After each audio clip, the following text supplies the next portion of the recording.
새벽이라고 하는 시간이 참 힘든 시간입니다. 이 절박한 마음이 없이는 일어나기가 힘든 시간이에요. 야곱이 천사와 밤새 씨름을 하고 하나님과 겨루어 이겼다라고 하는 이스라엘이라는 새 이름을 하나님께로부터 부여받은 시간이 이른 새벽 시간이었습니다. 또 모세와 이스라엘 홍해바다를 건너고 그 뒤를 쫓아오던 애굽의 군대가 하나님의 손길을 따라 홍해바다에 수장되었던 그 시간도 새벽 시간이었습니다. 가나안 정복 전쟁의 첫 번째 전투였던 여리고성 전투에서 일곱째 날 성이 와르르 무너진 그 시간도 새벽이었습니다.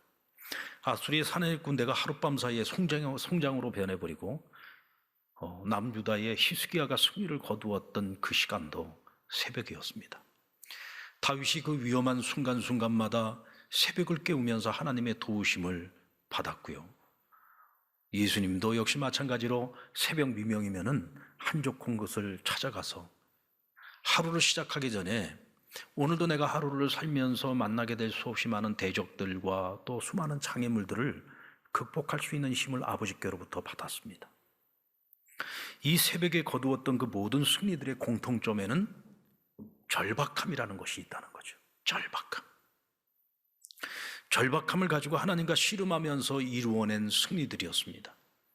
그 시간이 원수들에게는 심판의 시간이라면 새벽을 깨우며 씨름한 사람들에게는 하나님의 구원을 경험하는 새벽, 은혜의 시간이었습니다. 이들이 하나같이 경험했던 그날의 새벽은 평생에 잊을 수 없는 새벽이었죠. 평생에 잊을 수 없는, 잊고 싶어도 잊을 수 없는, 영원히 그의 삶, 이후에 그들의 삶에 끊임없이 영향을 미칠 수밖에 없는 그런 위대한 사건들이 일어났던 새벽입니다. 자, 오늘 본문에 나오는 아브라함의 조카 롯도 평생에 잊을 수 없는 새벽을 보내고 있습니다. 하나님께서 롯이 거주하던 성 소돔과 고모라를 심판하시던 날, 그날 새벽에 롯은 하나님의 구원을 경험했습니다. 23절에 보면 롯이 소알에 들어갈 때 해가 돋았다 그랬어요. 여기서 해가 돋았다는 말은 이른 새벽을 말하는 것입니다. 하나님의 그 천사들의 경고를 통해서 소돔성에서 나와서 이 소알성으로 들어갔을 때, 소알성에 들어가기까지 하나님께서 기다리셨다가 소돔을 심판하셨죠. 여러분, 소돔과 고모라를 심판할 때 어떤 일이 일어났다고 했습니까? 하늘로부터 유황과 불이 떨어졌다고 했어요. 성 안에 있는 모든 걸 다 불태웠습니다. 모든 사람들이 다 죽었습니다. 심지어는 땅에서 나는 모든 소산들마저도 다 사라졌다고 했습니다. 하나님께서 그 성을 완전히 멸절시키신 거예요. 철저한 심판입니다. 근데 그 심판 가운데서 하나님이 롯과 그의 가족을 따로 구별하여 그들을 구원해 주신 것입니다. 어찌 이날 새벽을 잊을 수가 있겠습니까? 평생에 잊을 수 없는 새벽을 경험한 것은 동일합니다. 앞서 말씀드렸던 그 새벽의 승리를 경험했던 사람들과 같은 승리를 경험했습니다. 원수들에게는 하나님의 심판이지만 그러나 그들에게는 따로 구별되어진 하나님의 구원을 경험했던 거죠. 그런데 롯이 경험한 구원의 은혜는 이 다른 사람들이 경험했던 이 은혜와 좀 차이가 있어요. 앞서 말씀드렸던 그들이 경험했던 그 구원의 은혜는 자신들의 절박함을 가지고서 하나님의 은혜를 구하여 얻은 것이었습니다. 그런데 오늘 롯이 받은 이 은혜는 자신의 절박함이 아니에요. 사실 롯에게는 아무런 절박함이 없었습니다. 이 소돔과 고모라 사람들의 그 부패와 타락을 바라보면서 마음에 아픔은 있었겠지만 그러나 그것을 위해서 그것을 고쳐보고자 그는 어떤 노력도 하지 않았고요. 그냥 일상의 삶에 묻혀서 자신에게 주어진 그냥 풍요를 누리면서 어제처럼 오늘도 그렇게 살고 있었어요. 그러면 롯은 어떻게 이런 심판 가운데 구원의 은혜를 입었습니까? 그의 삼촌 아브라함 때문이었습니다. 그의 삼촌 아브라함이 이 롯을 구원하고자, 소돔성을 구원하고자 천사와 씨름하지 않았습니까? 그 간절한 중보기도 덕분에 롯이 구원의 은혜를 입을 수 있었던 것입니다.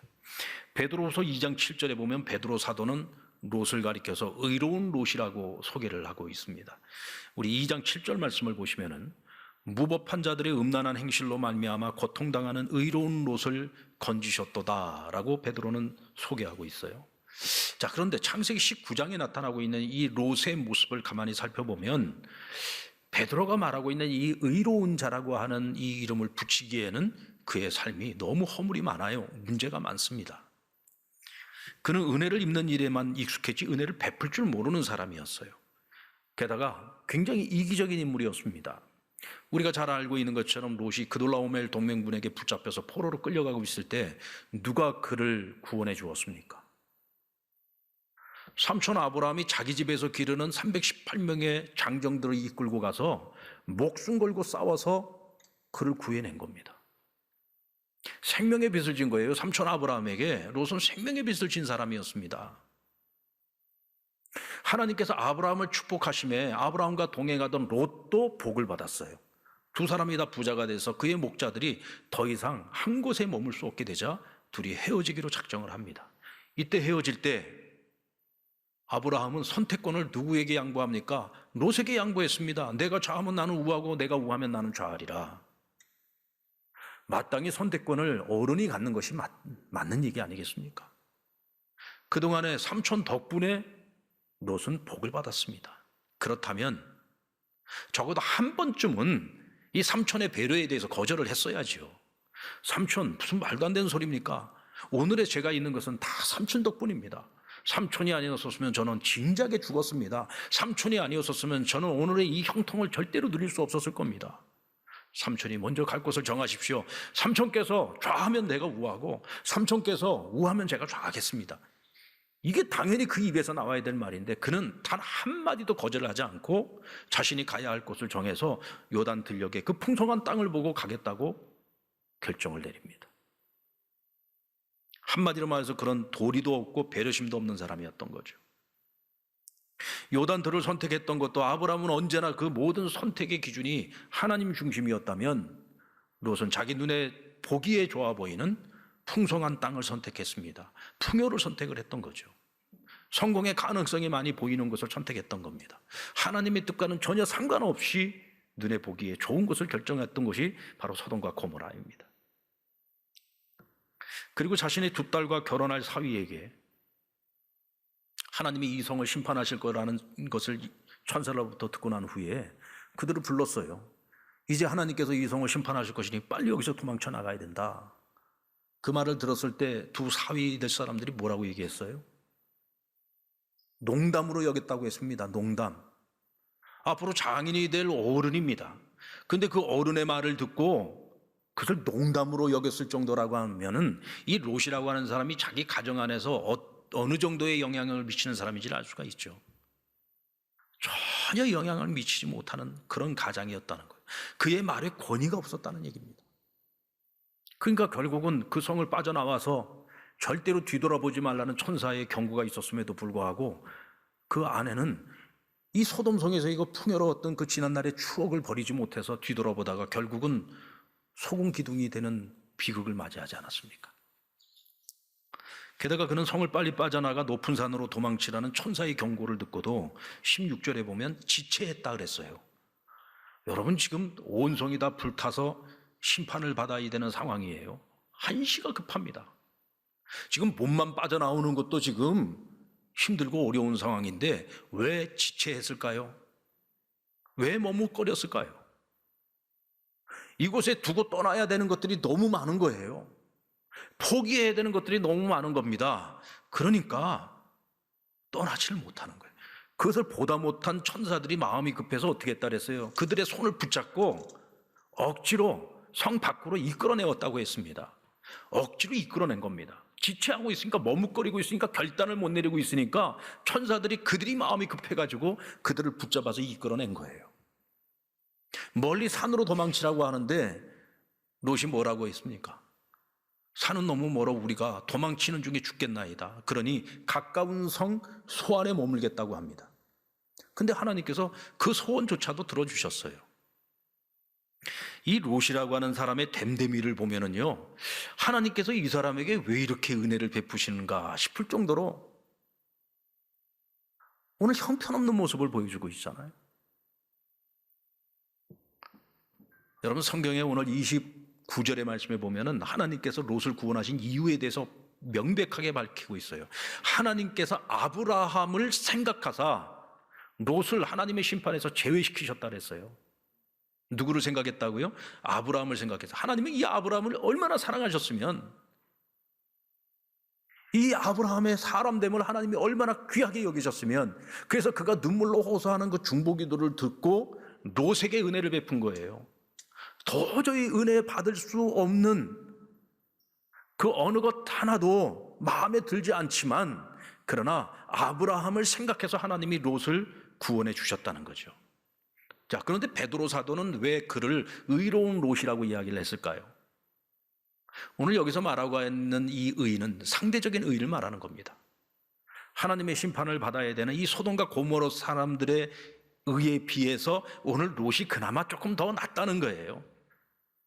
상대적인 의를 말하고 있는 것이죠. 적어도 그가 의로운 자라고 한다면, 의로운 자로서 평가를 받을 만한 사람이 되려면 적어도 자기 가정 안에서는 영향력을 미칠 수 있어야 되잖아요. 자기가 살고 있는 그 주변의 지역 주민들이나 이웃들에게 선한 영향력을 미쳐야 되지 않겠습니까? 그런데 그는 그 오랜 세월 동안 소돔과 고모라에 살았지만은 한 게 아무것도 없어요. 전혀 영향을 미치지 못했습니다. 결국은 의인 10명이 없어서 소돔과 고모라가 멸망했다는 얘기는 롯이 그 성 안에서 제대로 한 역할이 아무것도 없었다는 거예요. 자기 가족들만 제대로 훈련시키고 제대로 믿음으로 연단시켰어도 의인 10명을 왜 못 만들겠습니까?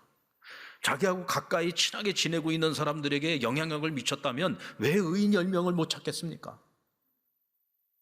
아무런 역할을 하지 못했다는 얘기죠. 근데 반면에 의로운 사람이 아브라함을 보십시오.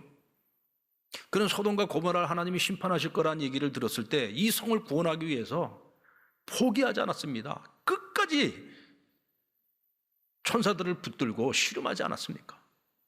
처음에는 의인 50명만 있어도 나중에는 의인 10명, 의인 10명이 없어서 그 성이 멸망하는 것을 아브라함은 지켜봐야 했어요. 우리는 이 롯의 이야기를 들으면서요, 그래도 나는 롯하고 좀 다르지라는 생각을 하려는지 모릅니다. 이 롯이라는 사람이 이 영 못 쓸 사람이네, 이거 아주 형편없는 사람이네, 우리가 이런 생각을 가지고 지금 이 롯의 이야기를 듣고 있습니다마는 사실 롯과 우리가 뭐가 그렇게 크게 다르겠습니까? 저와 여러분도 롯처럼 평생에 잊지 못할 새벽을 우리도 다 경험했던 사람들입니다. 롯이 아브라함의 은혜로 말미암아 그가 하나님의 구원을 경험했듯이 오늘 저와 여러분도 예수 그리스도의 십자가의 은혜로 구원의 은혜를 입은 사람들 아닙니까? 롯이나 우리나 사실은 큰 차이가 없습니다. 전적인 하나님의 은혜로 구원을 얻은 거죠. 자, 그렇다면 롯은 이 평생 잊지 못할 이 새벽을 경험하고 난 이후에 그 인생이 어떻게 달라졌을까요? 이제 결론부터 말씀드리겠습니다. 롯은 하나도 달라진 것이 없습니다. 달라져야 하는 것이 마땅한 일인데도 불구하고 전혀 그런 달라진 것이 없었습니다. 소알성으로 들어간 롯과 두 딸은 소알에서 나와서 산으로 올라가 동굴에 기거하게 됩니다. 이때 두 딸이 의논을 하지요. 세상은 너무 타락해서 이제 우리의 배필을 이 세상에서는 얻을 길이 없다. 그런데 우리 아버지도 이제 너무 늙었다. 아버지의 후사를 이어가야 되겠는데 어찌해야 될까? 둘이 고민을 하다가 아버지에게 술을 먹여서 잠을 재우고 아버지와 동침하여 우리가 아버지의 후사를 이어가자 근친상간의 계획을 세우게 됩니다. 그리고 그것을 실행을 해서 이 두 딸이 아들들을 낳게 되는데 큰딸이 낳은 아들의 이름이 모압이요, 둘째 딸이 낳은 아들이 베남미였습니다. 이 두 자녀가 바로 모압과 암몬의 조상이 되죠. 우리가 잘 알고 있듯이 모압과 암몬은 이스라엘과 철천지 원수가 되어서 하나님을 대적하고 이스라엘을 대적하면서 끊임없이 이스라엘의 앞길을 가로막는 아주 장애물 역할을 했잖아요. 이해할 수 있듯이 롯은 하나님의 은혜를 잊고서도 이전보다 더 나은 삶을 전혀 살아내지 못했습니다. 왜 그랬을까요? 소돔성에 두고 온 자신의 평생을 쌓아 올렸던 모든 재산 다 불타버렸습니다. 다 잃었어요. 심지어는 아내마저 잃었습니다. 여러분, 소돔성이 불타던 그날 새벽에 그는요, 하나님 앞에 처절한 회개를 했어야 했습니다. 지금까지 내가 잘못 살아온 것에 대해서. 아브라함과 함께 했고 하나님을 아는 자요, 하나님을 한때 예배했던 사람 아닙니까? 그런데 그 성 안에서 전혀 아무런 역할도 하지 못했던 자신의 죄에 대해서 철저한 회개가 필요했죠. 근데 성경 어디를 보더라도 롯이 회개했다는 얘기가 없어요. 오히려 그는 무엇을 하고 있었습니까? 절망에 빠져 있었습니다. 낙심에 빠져 있었습니다. 평생을 쌓아올렸던 모든 걸 다 잃어버렸습니다. 아내마저 잃어버렸습니다. 이미 지나간 것, 잃어버린 것에 대한 집착을 내려놓지 못하고 늘 술에 취해 있었던 거죠. 심지어는 두 딸에게 걱정거리가 되었습니다. 이후에 그에게 남겨진 이야기는 한 가지밖에 없어요. 모압과 암몬의 조상이 되었다는 얘기밖에 없습니다. 그게 롯의 이야기의 마무리죠. 여러분, 이게 얼마나 부끄러운 이야기입니까? 롯은 그날 밤과 새벽에 특별한 경험을 했어요. 평생에 한 번 이런 경험을 했습니다. 천사를 만나는 경험을 했잖아요. 천사와 만나서 교제하고 천사와 만나서 소통했습니다. 그것으로 얻은 결과가 뭐예요? 구원의 은혜를 경험하지 않았습니까? 남다른 경험을 한 거죠. 특별한 경험을 한 겁니다. 근데 너무 안타까운 것은 그것이 처음이자 끝입니다. 그 이후로도 그가 계속해서 하나님과 만나고 교제하고 소통하고 예배하고 전혀 그런 말씀이 없어요. 그냥 그것으로 끝난 겁니다. 은혜를 입은 것으로 끝난 겁니다. 그래서 제가 처음에 말씀드렸잖아요. 은혜 받는 것은 잘하는데 은혜를 베풀 줄 모르는 사람이다. 받을 줄만 아는 사람이었던 거죠. 특별한 경험을 했는데도 불구하고 그 이후의 삶이 달라지지 않을 수밖에 없었던 거, 하나님과의 만남, 교제, 소통이 없었던 거죠. 여러분들, 우리 그리스도인들은요, 그리스도인의 본분을 지킬 수 있을 때 우리가 영적인 생명력을 유지하면서 살아갈 수가 있어요. 우리의 기본이 뭐냐? 예배잖아요. 그리스도인, 우리 신앙인들의 기본은 예배에 있습니다. 우리가 예배를 제대로 못 드리고 있다? 하나님이 기뻐 받으실 만한 예배자로 살아가지 못하고 있다? 그렇다고 한다면 우린 지금 영적으로 병들어가고 있는 거고 영적인 생명력을 점점 잃어가고 있는 겁니다. 그 다음은 뭡니까? 말씀이죠. 하나님의 말씀을 먹으면서 말씀으로 날마다 우리를 채워가야 되는데 우리는 늘 세상의 것들만 먹고 있잖아요. 날마다 아침에 눈 뜨면서부터 세상의 정보를 끊임없이 먹고 있잖아요.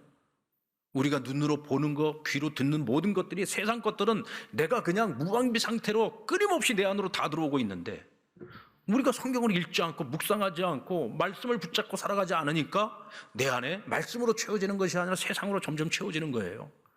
그러면서 나도 모르는 사이 영적인 생명력을 점점 더 잃어가고 있는 겁니다. 그나마 우리가 그래도 예배를 통해서라도 우리가 말씀으로 새 힘을 얻어서 한 주간을 살아갈 수 있는, 그래도 위로와 격려를 얻을 수 있었는데 우리 지금 코로나 오면서 우리의 예배가 무너져 버리지 않았습니까? 코로나가 일어나고 지금까지 2년 동안 단 한 번도 교회에 나와서 예배를 못 드린 성도들도 많이 있어요. 처음엔 그것을 가슴 아파하다가 이제는 거기에 익숙해져서 못 나오는 것이 아니라 안 나와버리는 성도들도 지금 늘어나고 있습니다.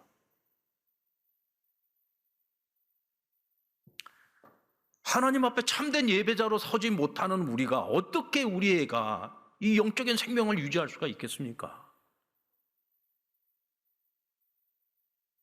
비대면 예배, 온라인 예배로 드리는 그 예배에는 분명히 한계가 있어요. 그것만 가지고는 절대로 채워지지 않는 부분이 있습니다. 나는 그것으로 충분합니다. 절대로 그렇지 않습니다. 그건 몰라서 그러는 거예요.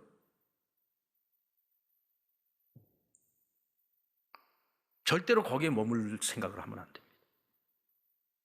몸이 나와서 드리는 예배와 집에서 드리는 예배가 어떻게 같을 수가 있겠습니까? 그랬으면 진작부터 우리가 모여서 드릴 예배를 드릴 필요가 없는 거죠. 신령과 진정이라고 하는 건 내 몸이 하나님 앞에 드려질 때 신령과 진정의 예배가 될 수 있는 겁니다. 못 나오는 것과 안 나오는 것은 다릅니다. 우리의 예배가 회복이 돼야 돼요. 말씀이 회복되어져야 되고 기도가 회복돼야 됩니다. 우리의 신앙의 이 기본이 회복되어질 때에 우리의 영이 살아날 수 있는 거예요. 영적인 생명력을 가지고 그리스도인이 그리스도인답게 날아오를 수 있는 것입니다. 새가 날아오르지 못하면 새가 아니듯이 그리스도인이 신앙의 기본을 가지고 우리의 신앙이 성장하고 영적인 날개를 갖고 날아오르지 못하면 우리도 죽은 그리스도인이 되고 마는 거죠. 그러므로 우리는 하나님과 지속적인 소통을 가져야 됩니다. 세상 사람들 중에는 죽지 않기 위해서 새벽부터 일어나서 걷고 있는 이들이 얼마나 많습니까? 그렇다면 우리 그리스도인들은 우리의 영이 죽지 않게 해서, 우리의 영성이 죽지 않기 위해서 새벽을 깨워야 됩니다. 절박한 마음을 가지고 이대로는 내가 안 되겠다라고 하는 이 절박함을 가지고 이대로 가다가는 나 신앙 다 잃어버리고 나 이러다가는 좀 하나님과 점점 멀어져서 나중에는 하나님 없이 살아도 전혀 불편을 못 느끼고 내 양심에 전혀 꺼리낌도 없이 살아가는 하나님과 멀어진 자, 아니 하나님의 기억 속에서 사라져버리는 자가 될 수도 있겠구나라고 하는 그런 절박한 마음을 가지고 우리가 다시 새벽을 깨워야 됩니다. 하나님의 구원을 경험했던 그 부활의 아침을 우리가 다시금 소환해서 기억해내고 그날의 아침을 우리가 날마다 새벽마다 그것을 경험할 수 있어야 합니다. 여러분들, 근육이라는 것이 우리의 몸을 유지하고 있는데 사람이 늙으면은요, 이 근육이 다 빠져버립니다. 그래서 사람이 내가 늙었구나라고 하는 것을 언제 느끼냐면 근육이 빠져나간 것을 보고 느낄 수가 있어요. 그래도 몸 관리를 열심히 운동을 해가지고 근육량을 많이 잃어버리지 않은 사람들은 내가 아직도 청춘이라고 생각을 하는 거예요. 왜? 아직 근육이 많이 있으니까. 근데 나이는 그렇게 많지 않아도 근육이 다 빠져나가는 사람들은요, 내가 늙고 있다는 걸 느낍니다. 이 근육이 빠져나간다는 건 그만큼 생명이 줄어들고 있다는 얘기거든요. 근육도요, 조금이라도 근육이 남아있을 때 다시 운동을 해서 근육을 채워넣을 수가 있어요. 근육이 다 빠져나가고 나면은 이 근육을 다시 회복시키는데 정말 피와 땀을 흘려도 근육을 만드는 것이 쉽지 않습니다. 오늘 이 말씀을 들으면서 우리가 뭔가 경각심을 느끼고, 내가 이대로 살면 안 되겠구나, 이대로 가면 안 되겠구나, 이 남은 한 해를 내가 이대로 살아서는 안 되겠구나, 이런 마음을 여러분들이 조금이라도 느낄 수 있다고 한다면 그것은 여러분들 안에 영적인 근육이 조금은 남아있다는 얘기예요. 그 영적인 근육이 남아있기 때문에 내가 이대로는 안 돼, 내가 운동을 해야지, 새벽이라도 일어나서 걸어야지, 이런 마음을 가질 수 있는 거예요. 근육이 다 빠져나간 사람들이 기다릴 수 있는 건 죽음밖에 없습니다. 오늘 여러분들이 조금이라도 그런 마음을 가질 수 있다면 내게 아직은 그래도 영적인 근육이 조금은 남아있는 거예요. 조금은 남아있는 거예요. 여기서부터 이제 우리 다시 시작하면 되는 겁니다.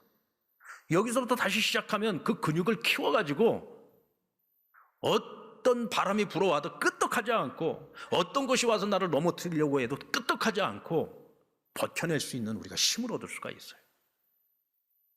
나만 버텨내는 것이 아니라 쓰러지고 넘어지는 사람들을 내가 이렇게 세워줄 수가 있고, 망해가는 멸망을 향해서 달려가고 있는 이 세상을 우리가 붙잡아서 완전히 쓰러지지 않도록 우리가 이렇게 세워낼 수가 있는 겁니다.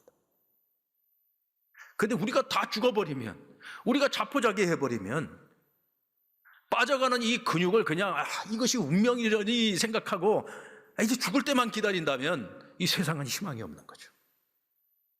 영적인 근육을 우리가 다시 길러내야 됩니다.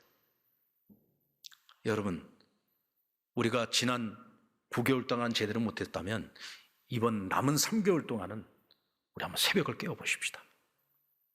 아멘. 지금 육신이 살겠다고 새벽부터 일어나서 걷는 사람들도 있잖아요. 영이 죽으면 끝입니다. 예수 십자가로 얻은 그 은혜를 우리가 다 잃어버리는 거예요. 새벽을 깨우고 예배의 자리를 회복하고 말씀과 기도의 자리를 회복하면서 영적인 근육을 키워가지고 이 세상에 희망이 될 수 있는 저와 여러분 되기를 바랍니다. 복의 근원이 되십시다.